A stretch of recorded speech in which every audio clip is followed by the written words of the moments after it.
Hello, welcome back to Wine Reform.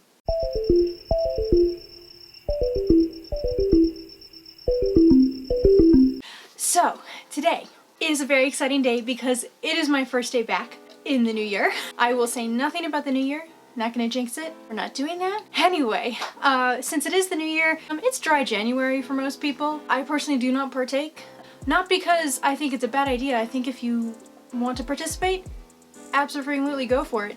But wine is my life. I can't just give that up. Because we are back in the new year, sometimes it's really good to have some new beginnings and a little bit of new knowledge and a place to start for, when February rolls around and people start buying booze again. Now, something that I have noticed has happened to me, particularly when I was a fresh 21-year-old, was when I'd walk into a liquor store and I would hem and haw over so many things for so long that I was followed by staff, and it's not because I was planning on stealing anything. I would never do that. It was mostly because I had no idea what I was looking for. A lot of times when I walked in looking for a particular liquor, those are a lot more straightforward, so a lot of people probably don't have trouble with that unless they're hemming and hawing over prices. But when it comes to wine, there is a lot to choose from, and sometimes we see everything, we don't know how to process it, and we get this surplus option paralysis. And it's not fun, because it really sucks to be a young adult, walk into a liquor store, and realize you spent so long trying to figure out the difference between a California Sauv Blanc and a New Zealand Sauv Blanc, and wondering why you wanted a Sauv Blanc to begin with, that, you're followed.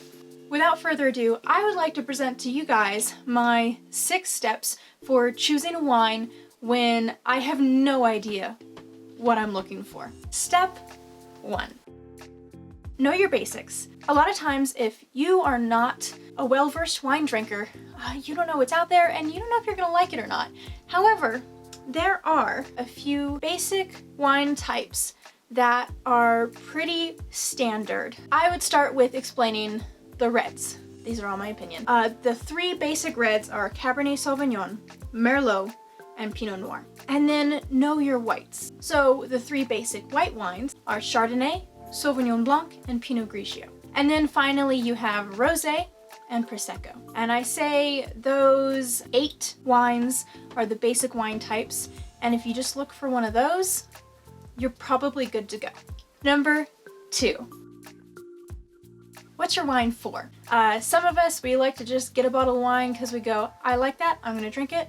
But a lot of us, especially if we're not well-versed, we're buying wine for a specific reason. If we're buying wine for a dinner we're attending or putting on when COVID lifts, then usually a red wine is the way to go. So think back to those 3 basic reds. Now, if you're picking wine for a lunch, then I would go with one of the 3 basic white wines. You can't go wrong, it's a little lighter and it complements lighter meals. If you are going to an outdoor function where you are able to have alcohol, then I would recommend a rosé. Finally, if you're just going to a party when COVID is over and you want to bring a favor to show the host your appreciation, bring a bottle of bubbly, a little bit of Prosecco. I say Prosecco because it tends to be less expensive than champagne, and it's a bit more crowd pleasing, especially with people who like fruitier things. Step number 3.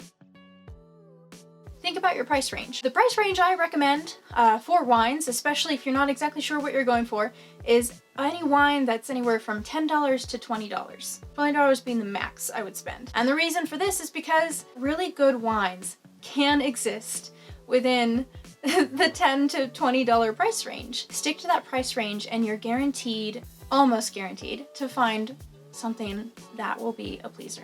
All right, number 4. Are you going to an inside function or an outside function? If you're going to an outside function, I recommend picking a wine that comes in cans or boxes. This is because a lot of times you're not able to have glass in these outdoor areas because nobody wants the glass to be left there. Now, I'm not going to assume anyone would leave that or do that, but sometimes it does happen. And to prevent harm to wildlife or other people who want to enjoy that outdoor space, stick to your cans and your boxes. If you're going to an inside function, then you can bring a bottle. You're almost guaranteed to have some sort of receptacle, whether that be garbage or hopefully recycling, that you can leave the bottle in when you're done, and that way it's not making a mess. Step number 5. Consider where you're going. Are they gonna have a corkscrew? If you are not a frequent wine drinker, and perhaps wherever you're going or whoever's hosting what you're going to is also not a frequent wine drinker, or for some reason they just can't find their corkscrew, I honestly have realized that it's more common to have a bottle opener than it is to have a corkscrew. I have definitely been in the situation where I've brought wine and nobody had a tool to open it, so we had to get a little creative. I don't always recommend that. I recommend thinking ahead. If you can't guarantee there's gonna be a corkscrew there, get a twist top or some other alternative packaged wine.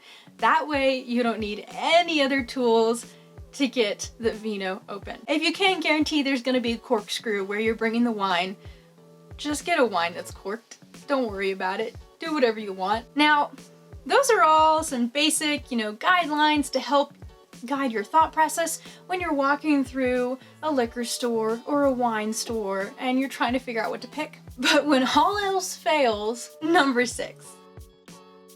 Just pick the prettiest label. Literally, that's it.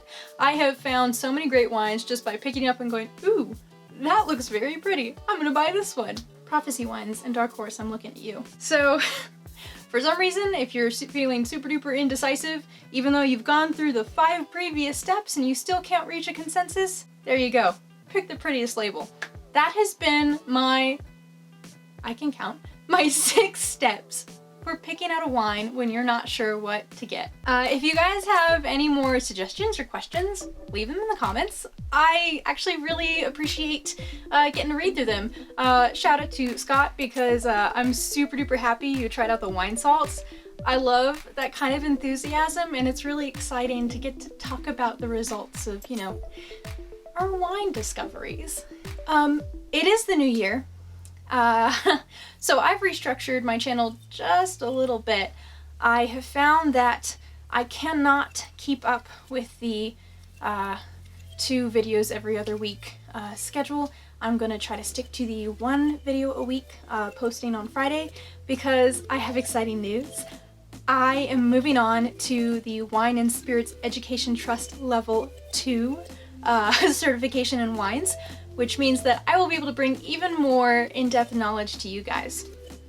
And it will be guaranteed by the leading wine certification organization in the world, other than the Court of Sommeliers, but WSET, if you're in wines, they're the ones you want to study. So that's what I'm doing now.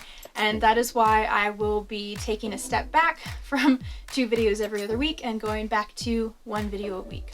If you liked what you saw today, be sure to leave a thumbs up. It really helps let YouTube know that maybe there's some other people who need these tips for finding wines as well. And if you give it a thumbs up, you're actually helping them out because you're helping them see this video as well. If you really like what you're seeing and you haven't done so already, be sure to subscribe. It's really cool to, see a growing number of people who are interested in wines as well. And I know that there's a lot out there, but I want to meet you all, so be sure to subscribe. That is all. I look forward to seeing you guys again next week. Bye-bye.